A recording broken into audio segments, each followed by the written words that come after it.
আসসালামু আলাইকুম প্রিয় ফুটবল ফ্যান্স। দর্শক, আজ কোপা আমেরিকার মধ্যে আর্জেন্টিনার দ্বিতীয় ম্যাচ ছিল। লাউতারো মার্টিনেসের শেষ মুহূর্তের গোল চিলিকে উড়িয়ে কোয়ার্টার ফাইনালে পৌঁছে গেল আর্জেন্টিনা। দর্শক, আজ ভোর 7টায় যুক্তরাষ্ট্রের ম্যাটলাইফ স্টেডিয়ামে কোপা আমেরিকার গ্রুপ পর্বের দ্বিতীয় ম্যাচে চিলির বিপক্ষে মাঠে নেমেছে আলবিসেলেস্তারা। দর্শক, ম্যাচটি যেন শুরু থেকে দুঃস্বপ্নের মতো কাটছিল আলবিসেলেস্তাদের, কেননা আক্রমণের উপর আক্রমণ করেও কিছুতেই কাঙ্ক্ষিত গোলের দেখা পাচ্ছিল না আর্জেন্টিনা। দর্শক, প্রতি মুহূর্তেই চিলির গোল পোস্ট আক্রমণ চালিয়েছে মেসি ডিমারিয়ারা, কিন্তু চিলির গোলরক্ষক ব্রাভোর কাছে হার মানতে হয়েছে মেসিদের। শেষ পর্যন্ত আর্জেন্টিনা তাদের কাঙ্ক্ষিত গোলের দেখা পায় ম্যাচের 88তম মিনিটে। কর্নার থেকে শট করে লিওনেল মেসির সেই শট প্লেয়ারের গায়ে লেগে সামনে আসে লাউতারো মার্টিনেসের, এবং লাউতারো মার্টিনেস একটি শট করে গোল করে। অসাধারণভাবে এই গোলের মাধ্যমে আর্জেন্টিনা উঠে যায় কোয়ার্টার ফাইনালে, অর্থাৎ নকআউট পর্বে।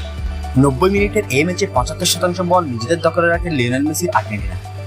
দর্শক, আপনারা নিশ্চয়ই জানেন কোপা আমেরিকা শুরু হয়েছে 21 জুন থেকে। 21 জুন এই দিন অভিষেক ম্যাচ ছিল আর্জেন্টিনার। আর্জেন্টিনা এদিন এই ম্যাচটি খেলেছিল কানাডার বিপক্ষে, এবং 2-0 গোলে এই ম্যাচটিতে জয় পেয়েছিল আর্জেন্টিনা।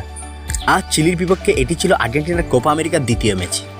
দর্শক, 90 মিনিটের এই ম্যাচে আর্জেন্টিনা শট করেছে মোট 25টি, যার মধ্যে 9টি ছিল লক্ষ্যে। বিপরীতে চিলি শট করতে পেরেছে মাত্র 3টি, আর 3টিই ছিল লক্ষ্যে। এবং এই তিনটি শটকে অসাধারণভাবে সেভ করে গোলরক্ষক এমিলিয়ানো মার্টিনেস। তো দর্শক, ম্যাচটি আপনার কেমন লাগলো কমেন্ট বক্সে জানান, এবং আর্জেন্টিনা কি কোপা আমেরিকা জিততে পারবে কমেন্ট বক্সে জানান। ফুটবলের সকল খবর সবার আগে আপডেট পেতে আমাদের চ্যানেলটি এক্ষুনি সাবস্ক্রাইব করুন। অসংখ্য ধন্যবাদ এতক্ষণ আমাদের সাথে থাকার জন্য।